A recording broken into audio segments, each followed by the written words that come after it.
On va dire que Kemmler, c'est la partie sombre. Et Yohan, c'est la partie drôle. J'aime être aimé par les gens. J'en ai besoin. Et après, on voit que dans mes sons, je suis triste, mais parce que c'est le seul exutoire que j'ai. Bah, je t'ai dit, hein, je prendrais peut-être le choix de changer de vie. Donc, ouais, moment charnière, j'essaie de faire l'album de ma vie, là.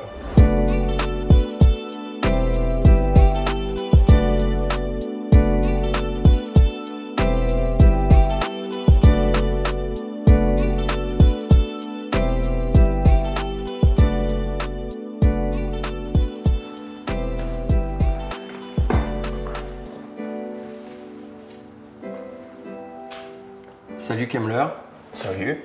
bienvenue dans ce premier épisode de Miroir Miroir. Ben, merci de m'inviter, très cool. Est-ce que tu es heureux en ce moment? Waouh, c'est une question qui susciterait une très longue réponse. Mais je vais dire, du côté familial, très heureux. Et du côté professionnel, pas vraiment. Et comment t'expliques ça? J'explique ça par le fait que je suis un éternel insatisfait. J'ai du mal en fait à être heureux de ce que j'ai et je crois que c'est de pire en pire en plus. T'en veux toujours plus? Ouais. À 14 ans, on te propose un atelier d'écriture. Tu vas te prêter au jeu et à partir de là, on ressort une sorte, ce qui va devenir une addiction un peu, une addiction pour l'écriture. Qu'est-ce qui se passe dans la tête de ce jeune Yohan à ce moment-là, à 14 ans? Ça a été un vrai coup de cœur en fait. Moi j'avais qu'une seule vraie passion, c'était le football et je savais très bien que je ne serais pas footballeur professionnel. J'étais un amateur de rap en tant qu'auditeur. J'étais un passionné de la langue française mais j'avais jamais fait le lien vraiment entre les deux. Et ouais, c'est là en fait déjà que ma scolarité a été un véritable naufrage à partir de ce moment-là, en vérité, parce que très vite, je me suis foutu de tout et il n'y avait plus que ça qui m'intéressait. Donc j'écrivais en cours, j'écrivais tout le temps. Et quand il y a un truc qui m'intéresse, j'y vais tellement à fond que je délaisse tout le reste.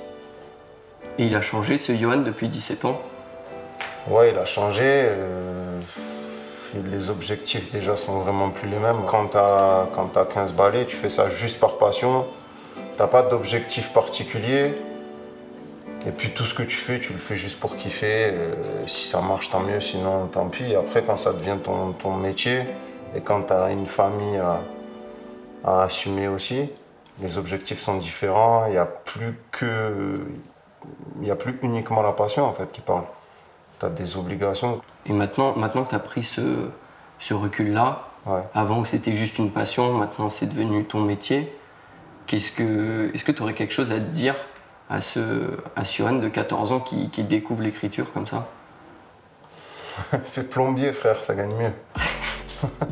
Je crois que je me dirais ça. En vrai, non, mais je sais pas vraiment ce que je me dirais, mais je crois que je ferais quasiment le même chemin. Et je crois que c'est ça. Parce qu'il y a des moments qui ont été très difficiles, mais ça m'a aidé pour la suite. Il y a des moments qui ont été très cool, mais au final, ça m'a pas apporté grand-chose. Donc ouais, je garderai exactement la même direction. Je suis pas sûr que je me dirais quelque chose, vraiment. On va parler de ta musique un peu maintenant. Ouais. Tu as sorti Rose, ton premier album, à 28 ans, dans une société où actuellement tout le monde est de plus en plus précoce dans tout. Ouais. Est-ce que durant toutes ces années de travail et de recherche musicale, il y a eu des doutes, tu t'es dit que tu allais peut-être arrêter la musique, choses comme ça? Moi, j'ai arrêté 20 fois. J'ai arrêté 20 fois et cet album-là, c'est celui, je pense, où j'ai généré le plus de doutes parce que j'arrivais dans une période où j'avais jamais rien sorti. J'avais sorti un petit morceau qui avait un peu marché à l'époque sur Facebook. C'est tout. Donc j'avais aucune arme réelle. J'avais une équipe qui est très différente d'aujourd'hui. On était tous un peu des amateurs. Donc ouais, ça a été beaucoup de doutes. Et puis j'ai mis 2 ans à le faire cet album. Je pensais, au bout d'un moment, tu te dis je vais plus y arriver, machin et tout. Et puis t'es en indépendant en plus. puis j'ai trouvé la bonne équipe, j'ai trouvé les bonnes personnes et j'ai réussi à faire cet album-là. Ouais. Qu'est-ce qui s'est passé pendant ces quasiment 15 ans qui te séparent de tes premiers textes à Rose? Qu'est-ce que tu as fait quand tu as arrêté la musique? Tu as fait d'autres petits boulots? Ouais, moi j'ai quitté la maison familiale à 18 ans. Donc j'ai eu un appart à 18 ans. Il a très vite fallu gérer les factures. J'étais en colocation dans un 15 mètres carrés. Il a fallu payer les factures, il a fallu avoir un taf, enchaîner les tafs, toujours en gardant ce truc du rap à côté, mais c'était juste une passion. Et puis si on enregistrait un son tous les 2-3 mois, c'était déjà très cool. Après, arrivé à un moment, tu dépenses tellement d'argent, parce que je pense que les gens ne se rendent pas compte, mais un artiste entre guillemets amateur, même si c'est un mot que j'aime pas vraiment, mais il doit payer les studios, il doit payer les clips, il doit payer les prods. Et c'est beaucoup d'argent. Quand tu as zéro retour sur investissement, c'est beaucoup d'argent. Et moi, arrivé à un moment, à 26 ans peut-être, je me suis dit en fait, j'en ai marre de dépenser mon argent là-dedans. À côté de ça, je vendais des fausses sapes sur Marseille et je gagnais bien ma vie avec ça. Donc j'ai dit pas trop d'intérêt. Et puis au bout de 9-10 mois, ça m'a rattrapé. J'avais un peu d'argent de côté, je me suis dit je vais tenter un truc. Et c'est ça en fait le déclenchement. Donc c'était la dernière tentative. C'était un shoot sur le buzzer quoi. Ouais, il y a eu beaucoup de va-et-vient quoi. Ouais, totalement. J'ai fait 1 million de tafs différents. J'ai été manutentionnaire, je travaillais chez SFR. Franchement, j'ai fait 1 million de trucs. Et maintenant, comment tu définirais ta musique? Déjà, je définirais Kemler très proche de Yoann. Je suis moi dans mes sons comme je le suis dans la vie. Mes potes le savent, les gens qui me connaissent me reconnaissent dans mes titres. Et je suis capable de faire écouter mes sons à mes parents, comme à ma femme, comme à ma fille. Donc ça, c'est un peu ma fierté. Bah, moi, personnellement, c'est ce qui m'a vraiment beaucoup marqué chez toi, beaucoup plu. C'est que tu es très personnel dans tes sons, que ce soit sur ta vie de famille, sur des ruptures amoureuses ou même sur l'amitié. Ouais. Et tu traites de sujets assez sérieux et sensibles. Est-ce que tu te sers de la musique comme une sorte de thérapie un peu? Ouais, totalement, parce que moi je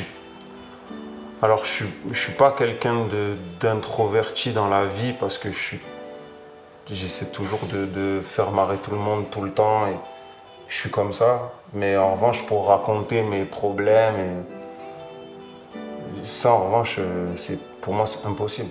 Je me vois pas, si j'ai un souci, appeler quelqu'un, même quelqu'un de très proche et lui dire ouais, tu sais, j'ai un problème et tout. Je vais faire ça de mon côté jusqu'à que ça se règle. Et dans ma musique, en revanche, par contre, je le raconte. Donc c'est ça peut-être qui a été un choc un peu pour ma famille, où il y a certains trucs qui sont compliqués à entendre. T'as du mal à te livrer à tes proches, mais en même temps, tu te livres et il y a des milliers de personnes qui t'écoutent, quoi. Ouais, c'est ça. Le truc cool de ça, c'est qu'il y a des personnes en fait qui se ressentent dans ces textes-là et qui m'envoient des messages en me disant, tu sais, moi aussi j'ai vécu ça et je l'entends quand tu le dis et ça me touche, machin. Puis moi, d'un autre côté, ça fait que je me sens moins seul en fait de ces trucs-là, tu vois.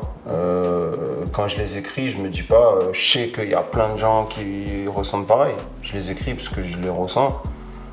Et le fait que des personnes se ressentent dans ça aussi, c'est fou. Je trouve ça fou. Récemment, t'as vu arriver dans ta vie une petite fille. Ouais.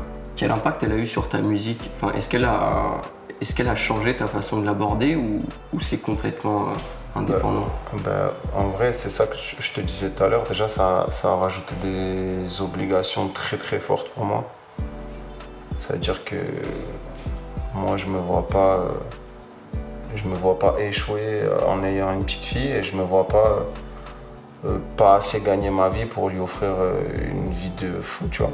Donc c'est très difficile, ça me fait faire beaucoup plus de concessions, de trucs dont je me foutais totalement.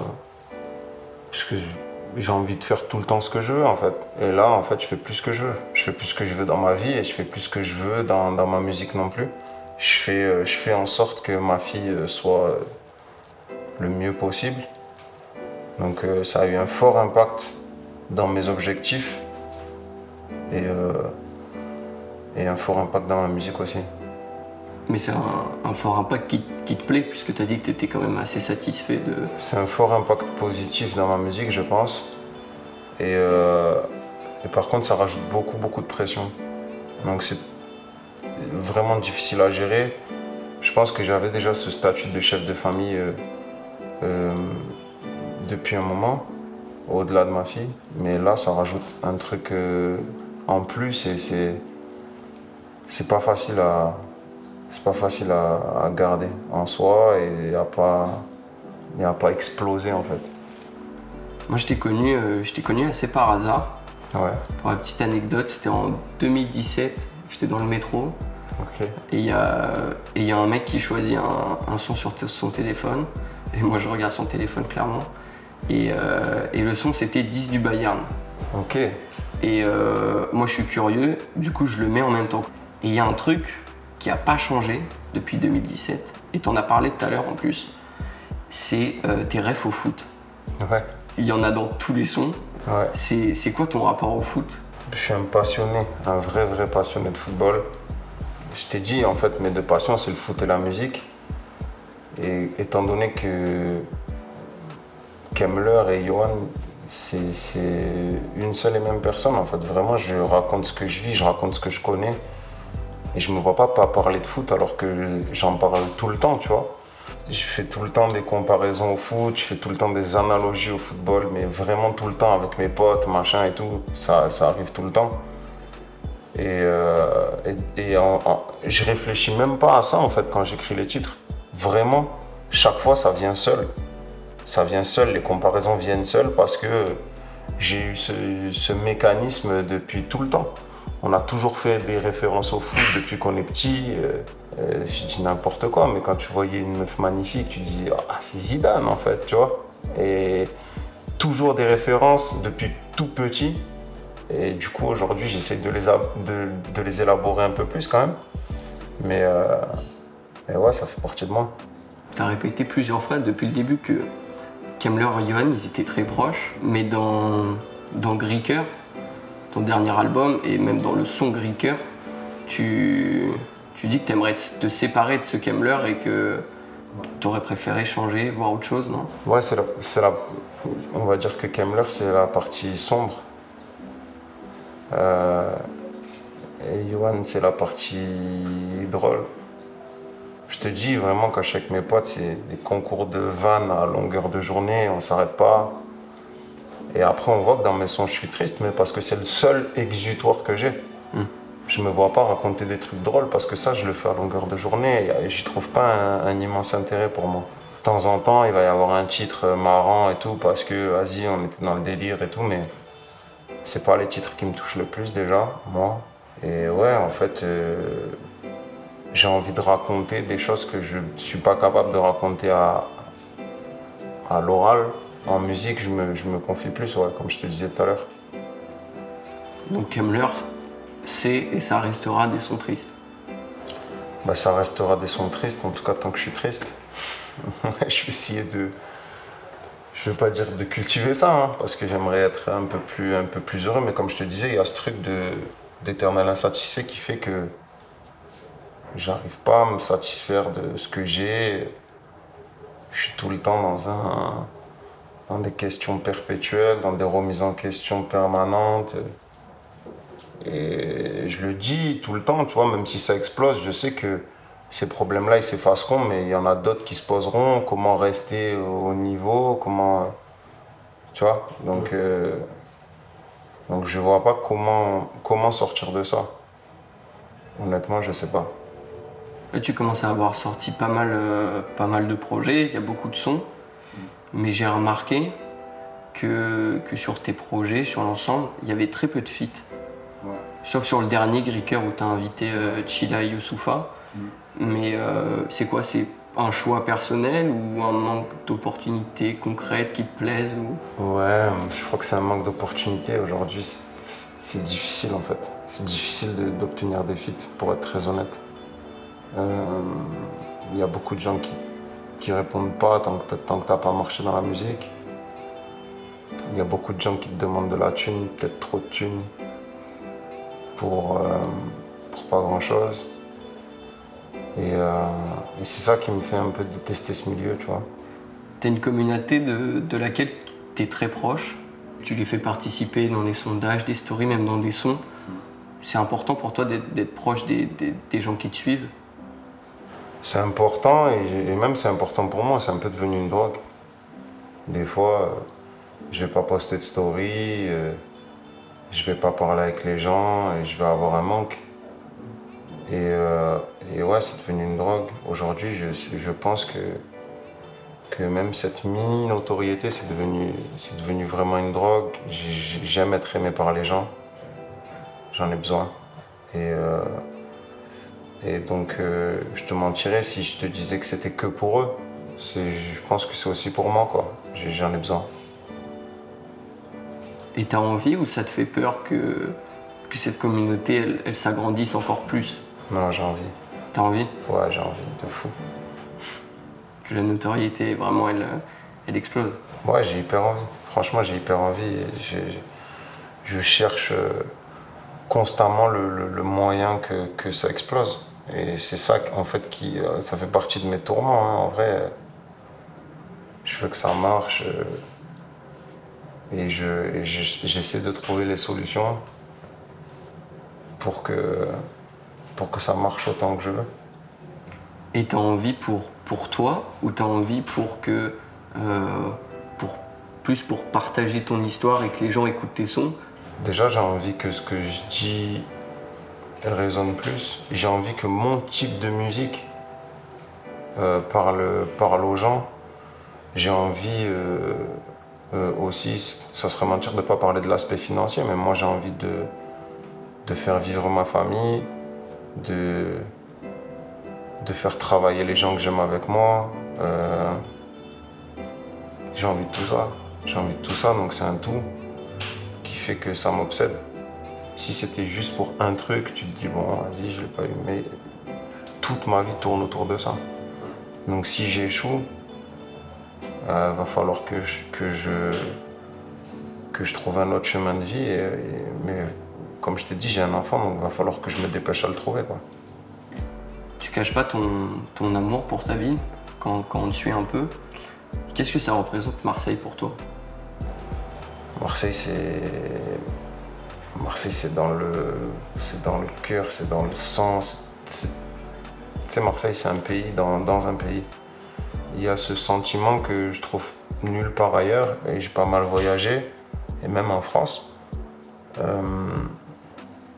Je trouve ce sentiment-là nulle part. En fait, je me sens chez moi. Je me sens chez moi, il y a que là que je me sens chez moi. Je m'y sens bien, et puis il y a mes parents aussi, que je ne me vois pas quitter du tout. Moi, j'aime ma ville. J'aime ma ville, je suis amoureux de ma ville. T'as sorti un superbe album évolutif. C'est une idée que le confinement t'a apporté ou c'est un truc que t'avais déjà en tête? J'avais une idée de préédition, édition, réédition. Et ce qu'on voulait, c'était faire une tournée par-dessus tout. Il n'y avait pas de possibilité, donc on essayait de repousser l'échéance au maximum. Malheureusement, ça ne nous a pas donné l'opportunité de faire une tournée. Et ça n'a pas marché autant que j'aurais voulu. Donc ça a été, on va dire, un succès d'estime, mais c'est difficile en fait à accepter de ne pas marcher comme tu veux, parce que si tu fais un ratio effort, énergie et temps que tu as mis en fait dans cet album et retour sur investissement, au-delà de l'aspect financier, hein, je te parle de l'aspect musical, vraiment, ouais, j'étais pas content. Franchement, j'étais pas content. C'est très certainement de ma faute, hein, mais il faut que je cherche la solution, et en tout cas, j'y travaille. Et c'est quoi là la suite de Kemmler? Écoute, je suis en train de faire un album à un moment de ma vie charnière et un moment de ma carrière charnière. Il y a un déclic ou un moment, si j'y trouve pas mon compte, humainement, financièrement et même de temps passé avec ma fille, bah, je t'ai dit, hein, je prendrais peut-être le choix de changer de vie. Donc ouais, moment charnière, j'essaye de faire l'album de ma vie là.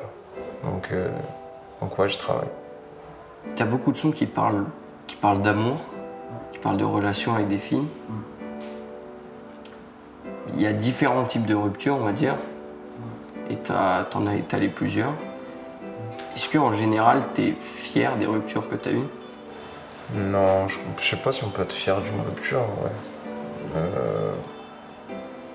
Je suis conscient en tout cas du parcours amoureux que j'ai eu.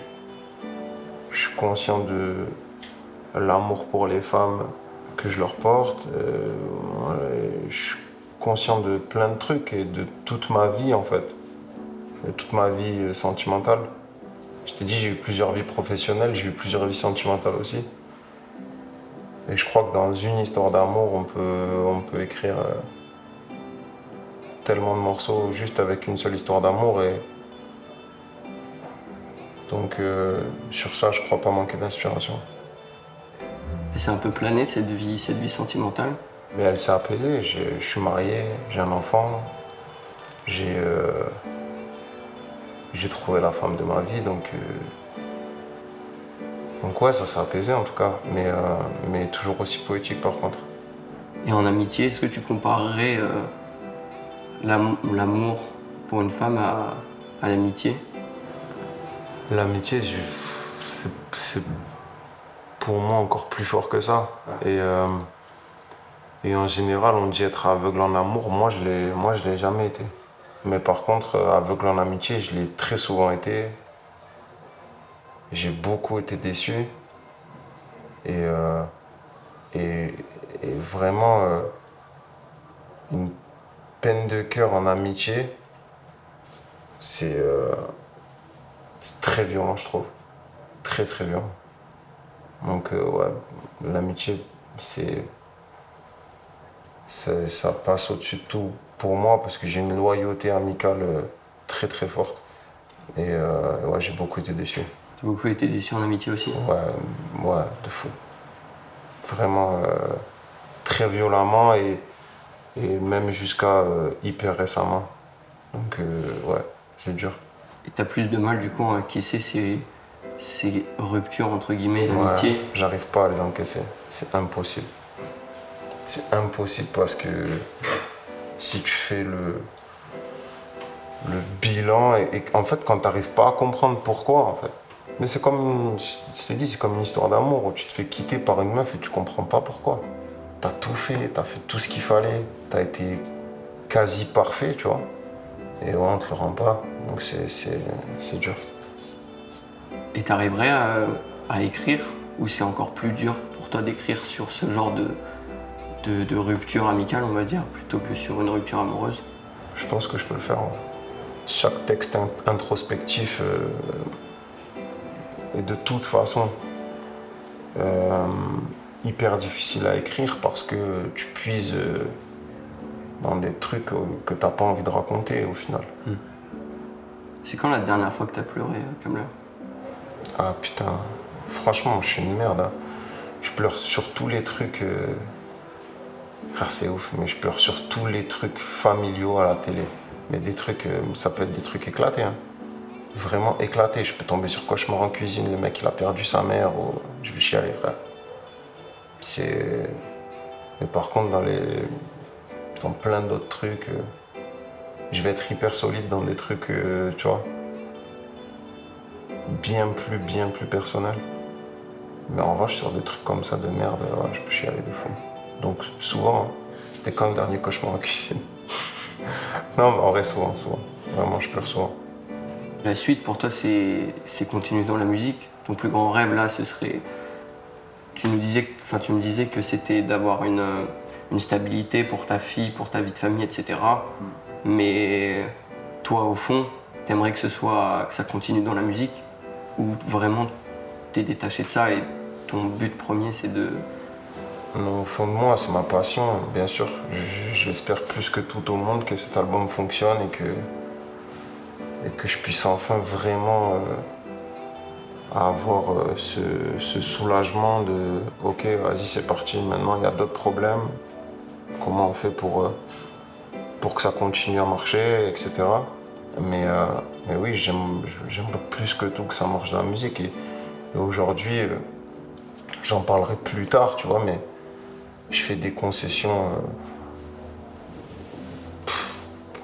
Même il y a 2 ans, je n'aurais jamais accepté plein de trucs. Je fais des immenses concessions pour que ça fonctionne, donc oui, bien sûr que je veux que ça marche. Je vais tout faire pour, mais j'attendrai pas éternellement que ça fonctionne. Si un jour il faut se rendre à l'évidence, je le ferai.